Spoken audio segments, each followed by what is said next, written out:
Greetings fellow air travellers. This video is for everyone who has ever bought an airline ticket. I'm going to make this video as short as possible, but the large amount of information included will inevitably dictate the length, so please bear with me. Hopefully at the end of this video I will have convinced you that there is a deception going on right in front of your eyes.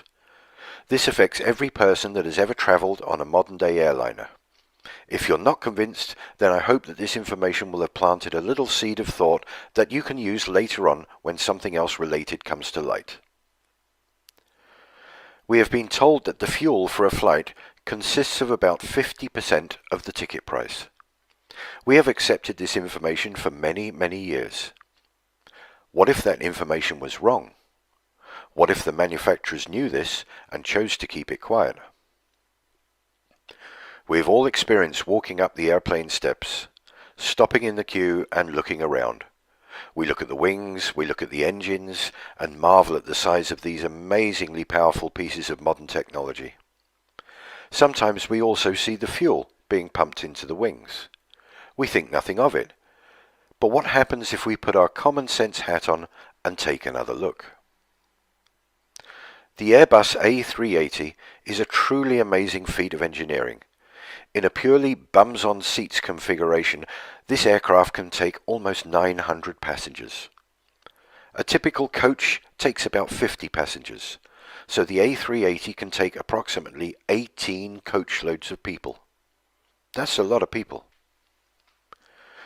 According to their own specifications, the A380 can take 323,525 litres of jet fuel in the wing tanks. That works out at roughly 260 metric tons, or 130 tons of fuel in each wing. I'll let that sink in for a minute because that is very heavy. That is the same as 16 red London double-decker buses on each wing. Or to put it another way, a herd of 22 fully grown elephants on each wing. How does that sound to you? Pretty incredible, right? But you can look this information up in the specifications and check it for yourself. Most of us have seen a plane refueling. They connect one or two hoses underneath the wing, connect that to a pump on board a refueling truck, which then pumps the fuel from underground tanks. This takes about 45 minutes for a full load. We never see the amount being pumped because the tanks are not visible. Let's make them visible and see how that looks. It would take 16 of these 20,000 litre trucks to fill the A380. Where does all this fuel go? In the wings, you say? Okay, let's take a look at the wings, and you tell me where you think it all goes. This is the A380 wing. Pretty huge. Let's put a fuel truck next to it. And another. And another. And another. And 4 more. Just for this wing. Another 8 go into the other wing. Can you see what I'm saying? Now let's take a look at the wings on these aircraft. This is the new Dreamliner taking off in a spectacular fashion. Observe the thickness of the wings. How many fuel trucks would fit in those wings? Okay, let's take a look at the fill rate. To fully fill the A380 takes approximately 45 minutes. To fill an Olympic-sized swimming pool takes about 4 days. I think people are going to be really excited. That is 2.5 million litres of water. The capacity of the A380 is about 8% of the volume. 8% of 96 hours is 7.6 hours. That's a lot longer than 45 minutes. So maybe the filling equipment is much faster for a plane. Let's take a look. This is filling a swimming pool. And this is filling an aircraft. To fill the tanks of an A380 in 45 minutes, you would have to have a pump and a hose that could pump 7,189 litres of fuel per minute. Let's look at something. that pumps at about half that speed. Now the plane, now the fire hose. Don't you think that filling that wing with that sort of pressure would just rip a hole right through the top? It's only made of aluminium. So far, we have no room for all of that fuel, an incredible weight of fuel, and a filling procedure that makes no sense whatsoever. Time to take a look at moving around with large bodies of liquid. The size of a large car's petrol tank is about 70 litres. Don't you sometimes wish that your petrol tank was bigger so you wouldn't have to fill up so often? There are reasons why this is so. Number one, the weight would drastically reduce the performance of the car. And number two, the amount of fuel sloshing about in the tank would seriously interfere with the road holding whilst going around corners. This doesn't seem to be the case with aircraft using vast quantities of fuel. Let's take a look at what large bodies of liquid does to road holding. Not a pretty sight. Now let's look at a couple of landings of aircraft and try to imagine hundreds of tons of fuel sloshing about in the wings. I think you might be getting the gist of what I'm trying to say. It is ridiculous to think that these aircraft take off, fly, bank, maneuver and land with large amounts of liquid moving in all directions. The next video clip is from the US Air Force, showing the filling and strapping down of the large bladder tanks used for in-flight refueling of their aircraft. Bear in mind that these 3 tanks are only 9,000 US gallons. This is just under 10% of the fuel needed to fill the A380. Look at the lengths these guys go to and the amount of straps needed to stop this lot sloshing around. Also, this 9,000 gallons takes up a good portion of the aircraft's cargo bay. Where on earth would you fit 10 times this amount on an A380? Is it making sense to you yet? Let's move on to the workings of a modern fan turbine jet engine. Rather than explaining this myself, I will let this short video do the work for me. Observe that at the end they actually say that the secondary flow, which is only compressed air, is the major contributor. Now let's watch how compressed air, ejected at force into ordinary air, reacts. This is an experiment that anyone can do at home. You compress air inside a plastic bottle, pop open the top and see the result: water vapor. This is what is happening when the jet engines are in cruise mode. They are running purely on compressed air and the contrails are water vapor being ejected out from the engines. While small amounts of fuel are needed to get the jet engine up to speed, when in cruise mode the engines use very little to no fuel whatsoever. We are being charged huge amounts for fuel that doesn't exist. It's not needed to fly these amazing machines. All that's needed is the most abundant thing that we've been given: air. I will end this video here with a clip of the A380 at an air show doing a slow pass. It looks as though it is levitating at one point, but that is the subject of the next video, which involves our little friends, the bumblebees. Very, very slow speed. It's an awesome sight. And I don't like the word awesome, but it's true in this case. Look at that. It is almost unbelievable. This, of course, is using the flight safety fly-by-wire programs that the Airbus things have installed. Overall length 73 meters. Wingspan with a max risk for sure.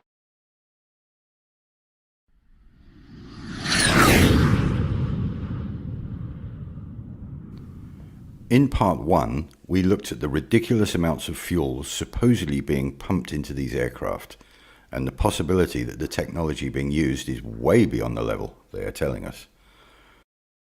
To those who obviously misunderstood part 1, I need to clarify. The airlines claim that fuel constitutes 50% of our ticket cost. I'm not saying that fuel is not being used. What I'm saying is that it's a fraction of what we're being charged for and a minor part of flight technology. Come Come on, guys, don't hang around. We alone are responsible for 90% of the thrust. As stated in part 1, we have the engine manufacturers themselves saying that 90% of the thrust comes from the compressed bypass air and not from the combustion chamber. That's not me saying that. It's the people who design and make these jet engines. So it must be true, right? Yes and no. Let's get into it.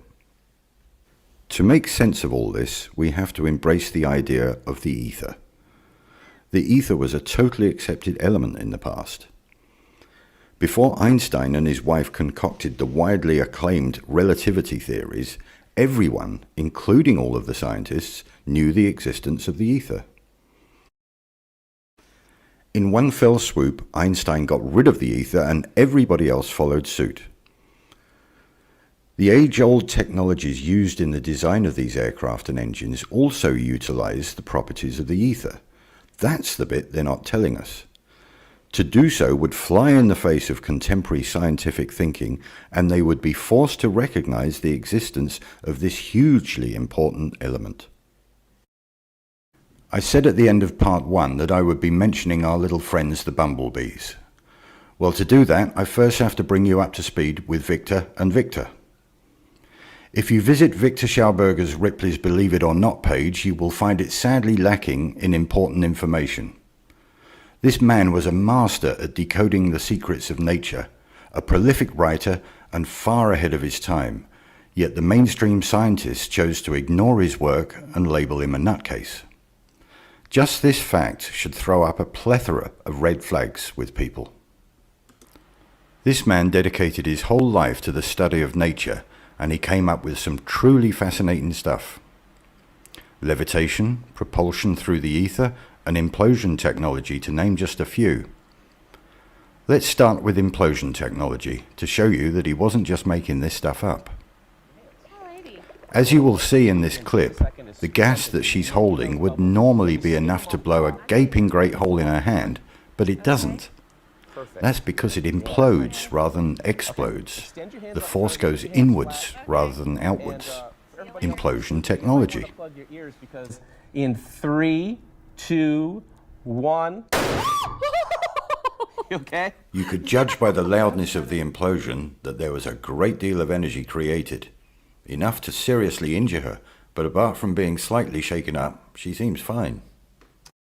Victor's main body of work was with water, but he postulated and demonstrated that this technology works just as well in other mediums, one of them being air, or the ether. Air is our medium, water is for the fish, but the two are intrinsically locked together because both mediums behave the same way when coerced. I highly recommend watching the links for Victor's work in the show notes. These patterns and properties are used throughout nature, in the environment, in trees and shrubs, in flowers, and in animals. Basically, the whole of nature conforms to these rules, and Victor figured it out. As I showed earlier, Victor confirms that using the vortex idea on an aircraft, it will literally suck its way through the ether rather than thrusting against the air molecules. Schauberger's central approach here was the principle of matter transformation. The elements of the air, particulate matter and gases are converted in this repulsator.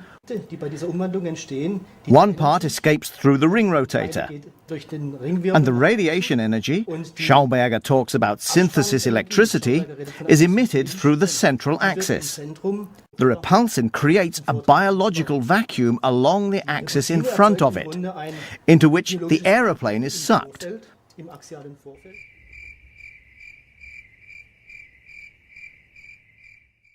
The relatively small amount of fuel on board is used for takeoff, landing and taxiing. It's also used for the APU. The APU is the auxiliary power unit that's situated at the back end of most commercial aircraft. This is a small jet engine configured as a compressed air generator to feed the main engines at startup and during cruise mode, amongst other functions. I must just add something that I didn't address in part 1. Military aircraft like fighter jets use a lot more fuel than commercial aircraft. They need the extra power and thrust that combustible fuel gives. In cruise mode, a commercial airliner does not need the extra power as its forward motion is sufficient to suck enough air into the engine. Just a little observation here. The engines are designed to sit forward of the wings on pylons. From an engineering standpoint, it would be much easier to place them directly under the wings. As most people think, the jet engine spews out masses of superheated exhaust gas. If this was the case, then why would they put the exhaust directly under the wing where all the supposed fuel is stored?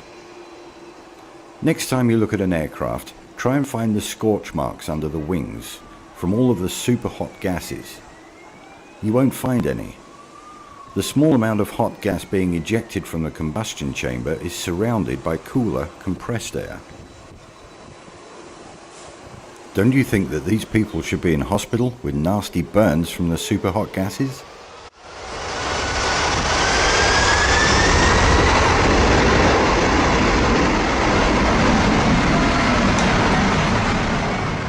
Before we leave Victor number 1, let's look at his vortex principles at work in real time. If you think his principles are just theories, then feast your eyes on this. Like the jet engine, the Garuda-San Giovanni route needs a small force to start it, but then impels itself infinitely using the medium around it. In this case, water.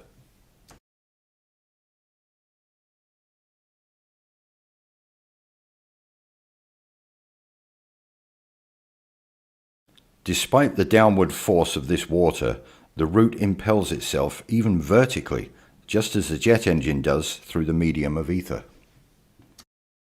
There is much more to talk about with Victor Schauberger's vortex principles and how the aircraft manufacturers utilize the natural forces of nature to assist flight, but I don't want this video to be too long. Again, check out Victor's work for yourselves and you'll see the connections. Time for Victor number 2. Viktor Grebennikov is lesser known than Schauberger, but his research and experimentation is just as extensive and important. It also derives its reasoning from nature. It's a man named Grebennikov from Russia. Grebennikov was kind of a non-conventional scientist. He was an entomologist, did a lot of work with bugs, entomology.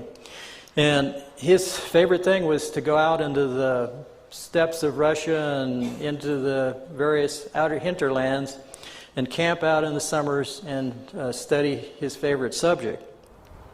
This might look like a radio-controlled bee, but it's actually a bee with a little radar transponder on it, which means that we can track this bee as it flies around the field. And these little guys can carry 90% of their body weight in pollen, so it won't affect the way it flies. First of all, the bees are flying much faster than predicted, an incredible 30 miles an hour, even when fully laden. The next surprise is where the bees go. They almost always overfly potentially decent food. And once they've found their patch, they then repeatedly shuttle to and from it. And this is the really clever bit. In spite of 30-mile-an-hour crosswinds, whether out or back, they all fly in dead straight lines. A bumblebee can't fly aerodynamically. Yeah, and he's right. And I said, well, what did bumblebees do? And they said, well, they levitate. And I said, well, how's that? And he says, come on, I'll show you. And he showed me, he wrote a book, incidentally. I don't know if it's still in print. It's in the Library of Congress. The book is called Tomorrow's Energy Need Not Be Fuel. And in that book, he gave reference to what I'm talking about, that that of levitation, that the bumblebee, when he starts to beat his wings, when he starts to flap his wings, there's a little cavity, a hollow cavity next to the larynx inside his system that's hollow. And when he beats his wings, he starts to resonate this energy, and it goes back and forth, just similar to a guitar strumming on one side of the room and hitting the same chord on the other side of the room, or somebody hitting a high C and breaking a crystal. It's the same thing, it's resonance. And he said, what they do, they resonate. And when they resonate, They eventually reach the resonance of the field around them. And he explained it this way to me, that the Earth was, of course, spinning, but it was operating on a frequency of 8.5 hertz per second or so forth.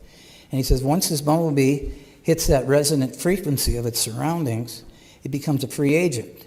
It creates a magnetic bubble around itself, and it can go anywhere it wants. And I said, well, that's not in any of the science books.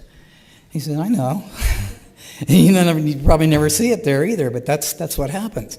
They'll discover it someday and bring it out, but it's just we have a conventional way of doing things, and then we have a natural way of doing things, and they're totally different. They're diametrically opposed. The important point here is the bees. As you've heard, the bumblebee shouldn't really be able to fly. Those wings are way too small to lift that chubby little body off the ground. In fact, it's a bit of a conundrum also for the mainstream scientists. They can travel in perfectly straight lines for long distances without any deviation, even during a howling crosswind. Because of the resonant frequencies produced by the vibration of their wings, they create a bubble in the ether, protecting them from any outside interference. So levitation by sound waves is a real-world effect. Do you want more proof?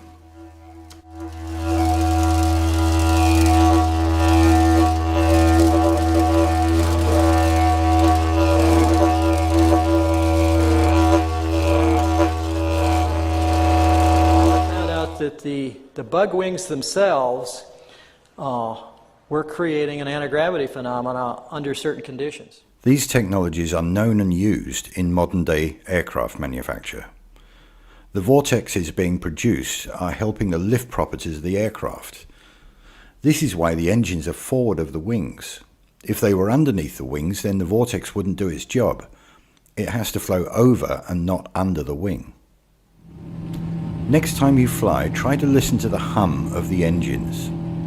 It changes pitch when going into and out of cruise mode.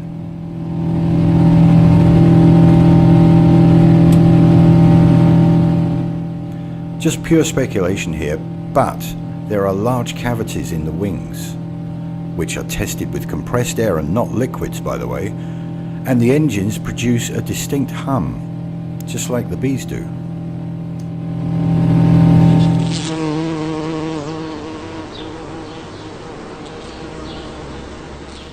So the tale of two victors comes to an end.